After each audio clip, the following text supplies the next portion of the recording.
Because some guys in Washington say, oh, the Nigerian currency is overvalued.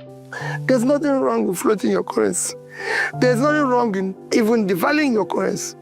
But you do this. $7 billion backlog that was cleared by the central bank. And now we have a situation in which the Naira is gradually maintaining stability. As of today, I'm recording this video, one United States dollar will give you about 1,600 Naira. But if you go back to 1973, when Nigerian Naira was introduced, one United States dollar will give you less than a Naira, so about 65 kobo. So which means that Nigerian Naira more valuable in 1973, but what happened along the line? How did Nigerian Naira became really less valuable and got destroyed in the FX market? Let's discuss what happened to Nigerian Naira along the line. Before we continue, we need to look at history because that is very important as the background. In every part of the world, there's something called trade by barter, and this is what happened before money was introduced as we know it today. So, and this is no different in Africa. Pre-colonial time, before the colonizer arrived in Africa, it used to be trade by barter. So you have 2 bags of yam, I have goats, and I can give you some goat meat, and you can give me some 2 bags of yam. So this is the way it happened, trade by barter. And it became a time when, that system wasn't fair anymore. And what happened was that they identified specific item to use to represent money to be able to create a fair system. And different part of Nigeria, remember, Nigeria was, Nigeria only came about in around 1914, so it wasn't called Nigeria at that time. So different parts of the area do have different culture. They do have what they use to represent money.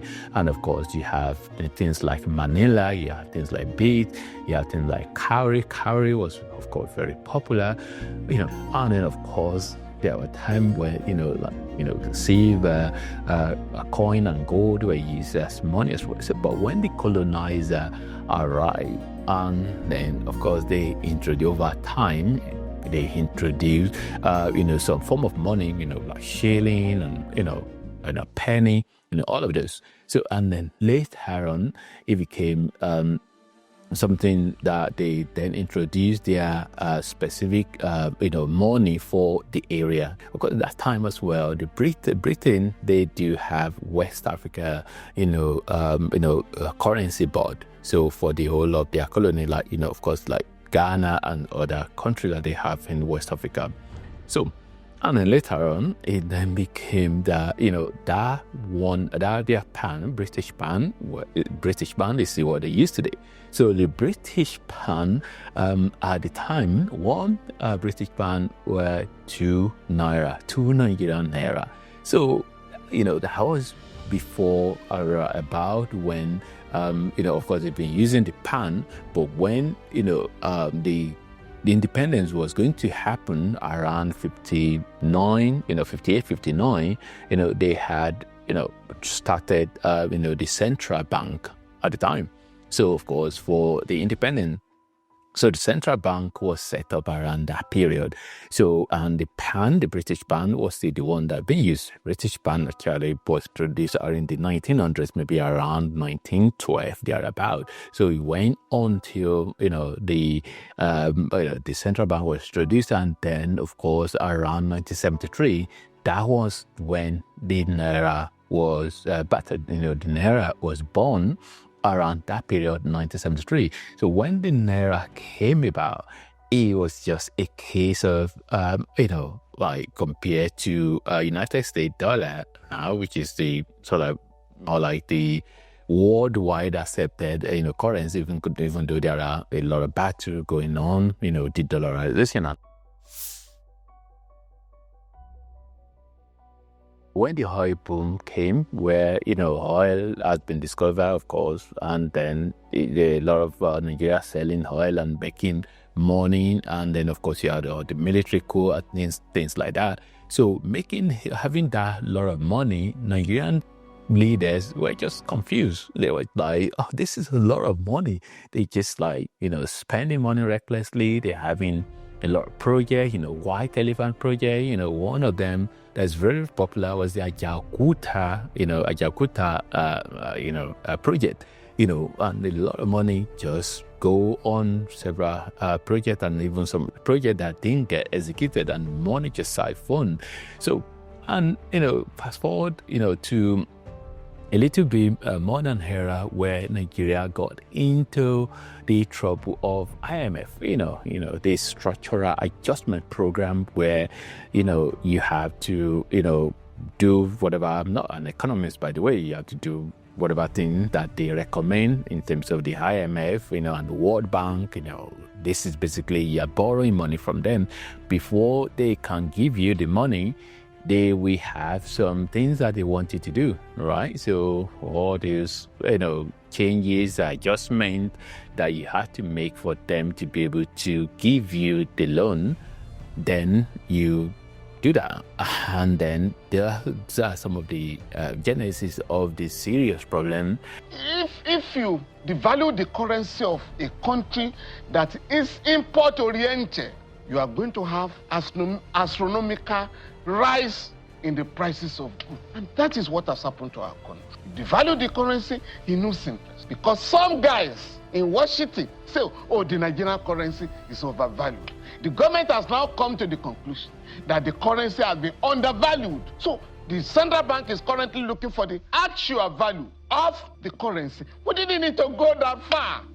And then you then go over to more present time. And then, of course, over time as well, you have a lot of corruption and mismanagement that happen. And, because the Naira and dollar FX market is fixed, by, central bank. And, some people, we collect the money at the rate. Imagine collecting the money, let's say, this is just a rough figure, not a random number. Let's say, for example, you collect it, a central bank say, okay, we sell it for $100 is 100 Naira, something like that. You get it for that at the central bank, and then you go to the black market, and then the black market was born as well during this period.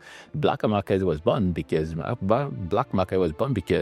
you get it from the powder B people, you get it from the central bank for, again, just an example, for 100 Naira.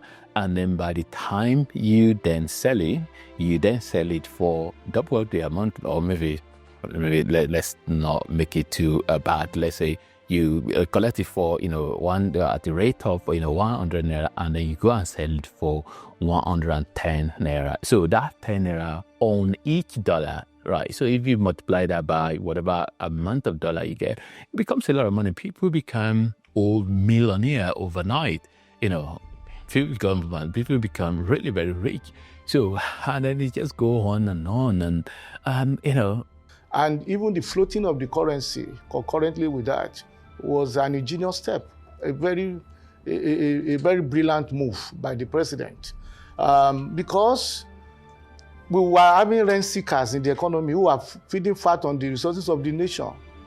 You see, people go because of their connections with the powers that be, with the CBN and other powerful agencies. They go collect dollars and then go and sell at the black market. Without doing anything, they make huge profits. By floating the Naira, vis-a-vis the dollar and the other foreign currencies, that rent-seeking activity has been brought to an end. $7 billion backlog that was cleared by the central bank. The reason why that backlog grew to $7 billion was because there was not enough foreign exchange in order to give to foreign companies that were trying to repatriate their profits out of Nigeria. So if you give Naira to an airline, when you're paying for tickets, that airline would take your Naira, go to the central bank and say, hey, this is all my accumulated Naira profits. I need to convert this to dollars so I can exit the country. There was not enough foreign exchange. So you had, over time, if you are gradually devaluing, you are still not able to address the backlog that has been building because of FX scarcity. So and then it just became, it got to a time when, let's just keep it to now recent time when, okay, because of all of this, let's just now float the Naira.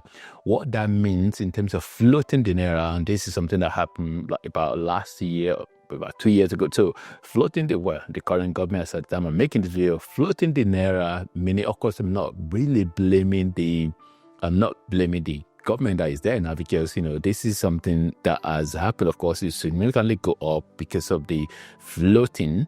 So it's the damage that has been done over time. So the government currently, of course, they will have their own fault as well. So floating just means that you now allow the market forces to determine the exchange rate. So instead of the central bank saying this is the amount, we're fixing it, they float it like the market forces. Just think about it, like say you have a product that you want to sell, and then you just put it, there are a lot of people who want to buy it, and then you not put that product in the market. You now say, okay, people, you can just put amount of money, just say quote amount of money that you want to buy it for. So like, okay, there might be a range between this and this, and this person wants to buy it for this, that person wants to buy it for this. Almost like bidding, right? Some sort of. So the market forces determine how much this is, and floating it has been not well. Of course, it's gone really up, skyrocketed really up, which if you see the chart of how it's just gone really balloon up, and then get to that sort of like area where it's now maybe stable. So stable means that maybe between, you can see differences of maybe 100 Naira or so, or 200 Naira, it's just going up and then so. And this might just be, but because when it then get to that period of stability where even though it's low in terms of the price, the exchange rate might be high, but if it's stable.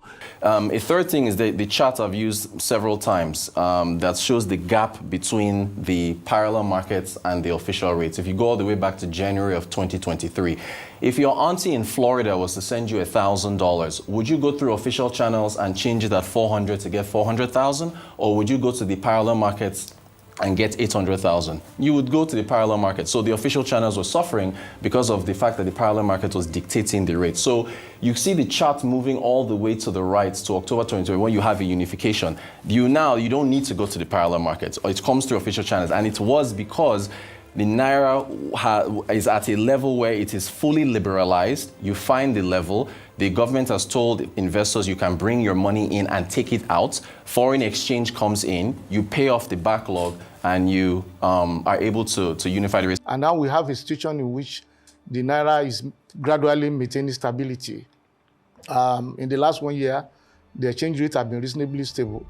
And people, businessmen, and other economic agents are able to plan very well, given the fact that there is stability in the foreign exchange regime. Something I forgot to mention really is because of commodity dependent. You are not producing things. What you're producing is even raw, right? You produce, but it's raw. You're selling the raw crude abroad. So, so that just means that, as you are exporting, the raw material, you are not really gaining anything. You're not gaining. So, and this is the case of Nigeria. And then, but nowadays where have that likes of Dangote refinery, you see early days, maybe over time, maybe that might come with some benefits in terms of we are really using making the oil that is being used, we are refining it at home, that might have some benefits as well. And then because depending on commodity as well, that which we're not the one controlling the price. So the price is being controlled somewhere else. So like the oil price, it's not controlled by Nigeria. So every time there is any change in the price of the crude oil, and then about 80% of foreign exchange, it's based on the world. Nigerian income really, so it's based on crude oil. So crude oil is where we get most of our money from. So which means when we are doing that, it's really a problem. So, and we just have to find a way, one of the ways. So every time there's a change in the crude oil price, it just affects Naira as well. So some of the things way forward, of course, is to build more industry, produce more things, other resources as well, gold and cocoa and agricultural product, to be able to find a way to manufacture. Manufacturing should be a big thing that the government should focus on. And then, of course, we also have, to find a way not to only depending on important things, that put a lot of pressure on the Naira as well. Corruption is a big thing. I mean, there should be a way to cut down corruption as well. I mean, corruption is everywhere in the world, but the Nigerian case is scary and it's a different level of corruption. So find a way to cut corruption as well. So because when there is no investor confidence in the country, then it becomes a bit, that can affect the Naira as well. That can affect the currency, if there is no enough money flowing in from investors. So, but anyway, there is always going to be a way out. It's just that we need visionary leaders who can really say, enough is enough. We need to build this country, and to be able to build the country as well, the currency also have a huge impact on the economy. Whatever your thoughts is regarding this video, leave in the comment box below. And thanks for watching, and God bless.